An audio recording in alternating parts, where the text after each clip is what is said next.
안녕하십니까. 보상센터TV의 박훈우 손해사정사입니다.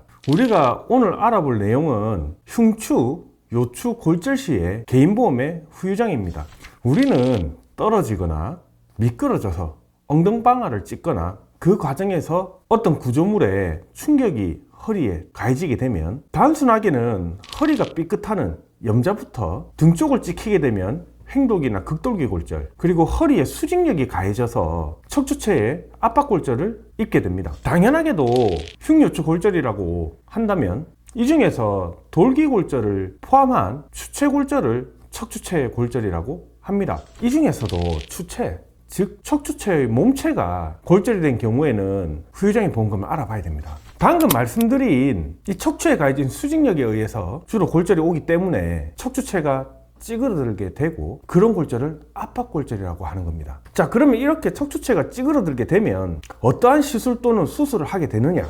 주로 압박골절이 심한 경우에, 즉 한 30% 이상 압박골절이 발생한 경우에는 후방 감압술 및 후방 유압술이라고 하여 척추를 고정하는 경우가 있고요. 압박골절이 심하지 않아서 그 정도 수술이 과하다는 판단이 드는 경우에는 풍선 성형술 및 시멘트 성형술을 하게 됩니다. 그럼 압박골절이 경미한 경우에는 아무것도 하지 않아요. 보존적 치료를 하게 됩니다. 자, 그럼 이런 경우에 후유장애가 어떤 기준을 가지고 있냐면, 후방 유압술의 경우에는 결국 유압으로 인한 척추체에 운동장애가 발생했기 때문에 운동장애로 장애 진단을 해야 되고요. 장애 진단 기준에서는 심한 운동장애의 경우 40%, 뚜렷한 운동장애의 경우에는 30%, 그리고 약간의 운동장애에 대해서는 10%를 인정하고 있습니다. 자, 그럼 이 유압술이 아닌 시멘트 성형술과 아무것도 하지 않은 보존치료에 대해서는 척추체의 압박 정도에 따르는 기형장애를 인정하고 있습니다. 심한 기형의 경우에는 50%, 뚜렷한 기형에 대해는 30%, 약간의 기형 같은 경우에는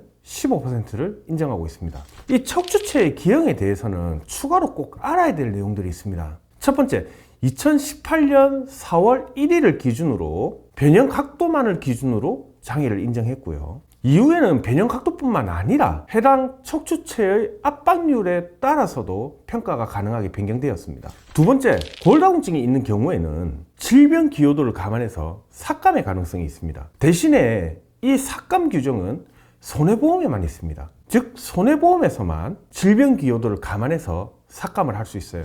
더불어서 여기서의 문제점은 골다공증의 정도에 따라서 얼마나 감액해야 되는지에 대한 기준이 없기 때문에 골다공증이 있으신 분들은 꼭 전문가한테 사전에 상담을 한번 받아보시길 바랍니다.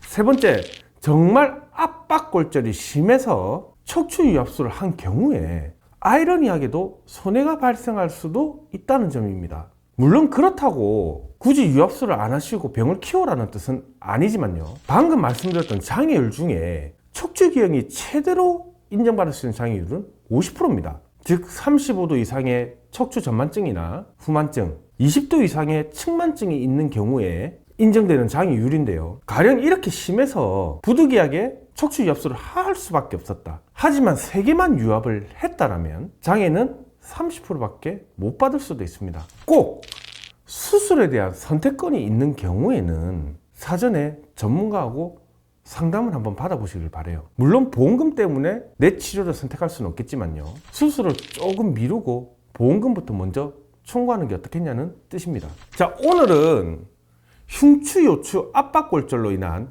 개인보험의 후유장애 보험금을 알아봤습니다. 앞선 내용에 추가로 궁금한 점이 있으시다면 오른쪽에 있는 전화번호로 전화 한 통 주십시오. 제가 친절하게 상담드리도록 하겠습니다. 이상 보상센터TV의 박훈우 손해사정사였습니다. 구독과 좋아요 부탁드리겠습니다. 감사합니다.